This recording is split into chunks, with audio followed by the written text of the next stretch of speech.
to have you here. After all this time. You want to do this first, get it out of the way? All right. I don't mean it that way. I mean, we're one of our sponsors. Now, we want to get it out of the way.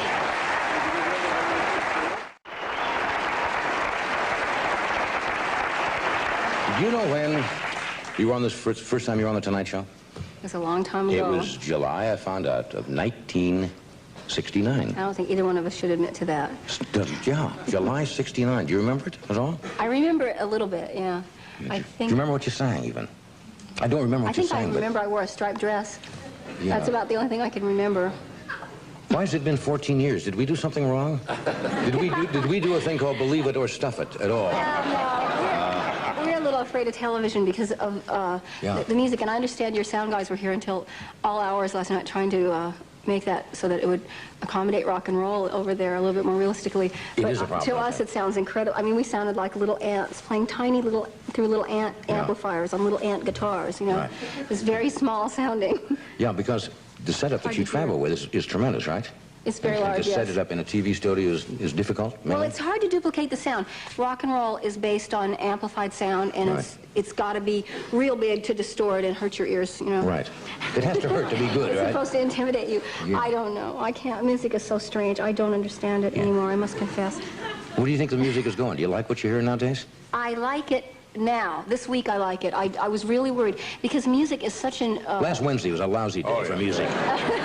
Yeah. But music is such an immediate reflection of what the culture is, except for that it's about 15 years ahead, I think. Right. And so that when I don't hear anything going on in the music, it usually means, it's silly to reduce it to this, but it usually means there's nothing going on in the economy. Yeah. You know, because the whole idea of, I think that pop music, the way that we know it right now, is born from the economy anyway. The whole idea of something lasting for 6 weeks, you know, and then you don't want it anymore. It's sort of like the way they do with cars, you know, they last for 3 years and it gets faddish at times. Do you ever get tired of singing a particular number that you've had, like you had, was it Bayou? Was a big gold record for you?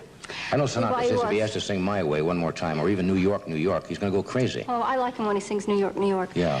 I must confess, I went to see him in a concert because I'm a very big fan, because I'm doing this album of standards right now, and I studied his singing extensively, and I also took his arranger, Nelson Riddle, because I feel that he's the very best kind of orchestra arranger for that kind of music. And I went to see Frank Sinatra, and I was so disappointed when he didn't do some of my favorites. And I know because I want to sing something brand new all the time, you know. Right. But your fans who come want to hear very often. I even get tired of the music from this century. You know, I like to have some music from another century immediately, you know. Well, you're doing Pirates of Penzance. The critics, everybody loved the picture, and you sang Gilbert and Sullivan. Now, was that your idea? Well, to sing something in the Victorian I was reading era? a book about, by this woman, Colette, you know, that French writer.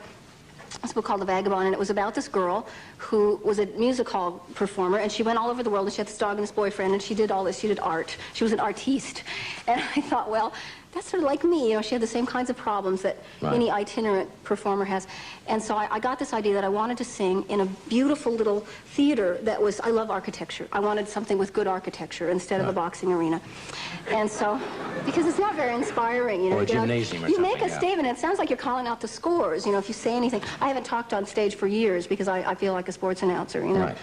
So at any rate, back to Colette. So I wanted to do something Victorian, or something from the Weimar Republic, you know, Germany before the war, because the makeup styles are very similar to the way they are now, which is also disturbing for other reasons. But at any rate, it has to do with the economy also, I think. But so I went to Joe Papp, and I told him all this stuff, but a more elaborate detail. And I don't think he even remembered it. But then John Rockwell was on television one day talking about me. He was the one that introduced me to Joe Papp. And the director of Pirates saw me and decided that I would be good in Pirates and went back to Joe and said, you know, we should get this girl. And he said, oh, she's already been here. She's a snap. And I was. They called me up on the phone, and I said yes over the phone, you know. So that's how hard I am to talk into things, I guess. But it was Victorian, and I wanted to do it. But they put us in this theater that was horrible. Well, from the Colette book, I wanted to do something. Oh, I just forgot where I was, yeah.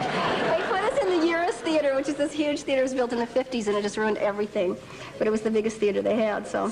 But it didn't have any angels on the ceiling, you know, or any nice molding. That's important. Nice moldings are important in a building. It is. It also reflects the culture. I think that was the problem with this bit when we did it earlier, was that the architecture of the building allowed the sound to reach the audience. That was the problem. We should have... You said you are an itinerant performer. You travel all the time. And a lot of articles have been written about you and any relationships you have with anybody. Doesn't that make it kind of... Have I ever had one with you yet in the papers? Let's see. No, but you want to take a shot at it? It's a slow week for me. Why not... I've been out with people I've never met. Is that true? Oh, of course. Oh, God, somebody told me about some Dodger. Who'd they have? They had you out with a baseball player you'd never met? Never met him and can't even remember his name, but I mean, I got him in trouble with his wife and everything because, we were in the papers. And had never met him? Yeah, and not Baryshnikov, some ballet dancer, too, some male ballet dancer. Good enough? No, older than that. Don't say now. Ronald Reagan's son? He's a ballet dancer. I don't remember. How about the people you have been out with? Do you mind it when they dog you all over the place? I mind, yeah, but it's hard. I realize that it's part of the job, but I don't like it. I don't think anybody would.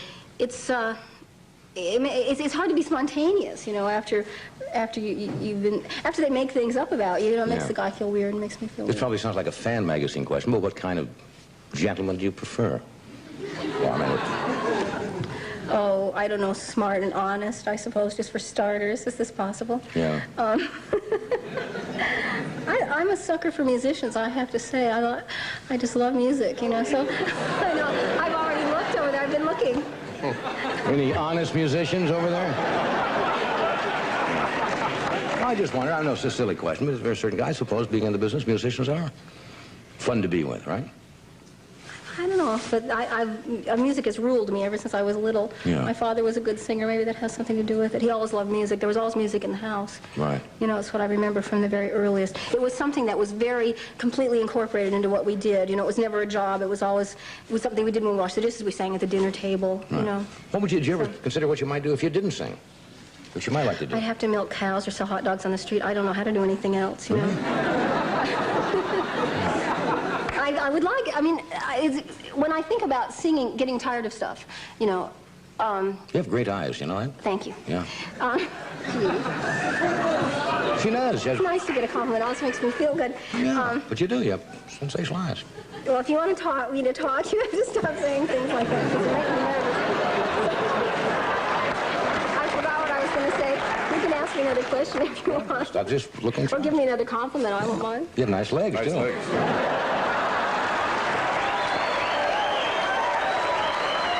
We'll do a commercial. We'll be back for the next compliment. Here we are. Good.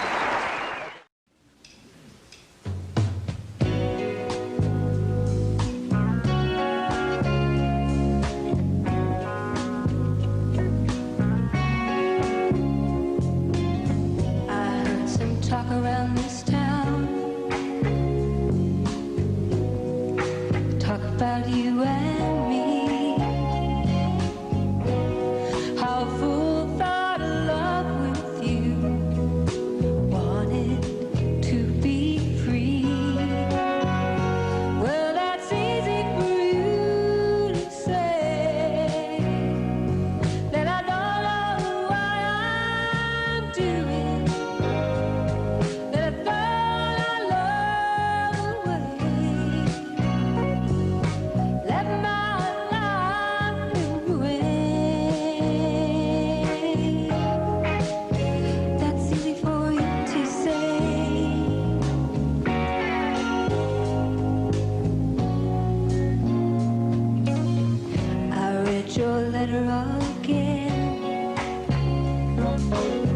I'm sure you know the one.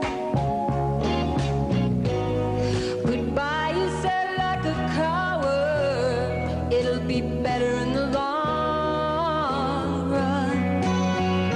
Well, that's easy for you to say. That I don't know what I'm doing. That I throw my love away.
That's nice.